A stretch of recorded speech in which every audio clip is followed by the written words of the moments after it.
बड़ी बधाई तो कहाँ गई कुसुम चौधरी जी? सबसे पीछे बैठी है। चौधरी जो है वो संयोजक है। आप इधर नहीं बैठिए थोड़ा, आपको पता नहीं संयोजक कहीं देर से चला जाए थोड़ी दिक्कत रहने दीजिए। तो दो पंक्तियां मुझे याद आ रही हैं। उससे पहले मैं बता दूं कि इतने की भीड़ में मैं शुद्ध श्रोता हूँ। 24 कैरेट का कविता मेरे पास कतई नहीं है।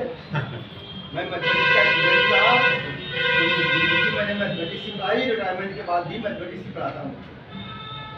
तो किसी के यहाँ कोई बच्चा मैथ में पढ़ने वाला हो, हाई स्कूल, इंटर, बीएससी, आगे इंजीनियरिंग पढ़ना चाहता हो, जिसके पास फीस हो, फीस दे के पढ़ जाए, ना फीस हो तो फ्री पढ़ जाए। मैंने ये मिशन लिया है, कोई ये न कहे कि काश मेरे पास भी पैसे होते तो मैं भी मैथ पढ़ लेता।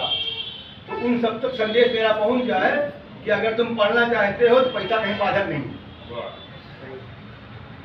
तो अब जैसे कुसुम चौधरी ने एक आयोजन किया आज की तारीख में, तो 2 लाइनें फिर आपने लिखी थी कि रोज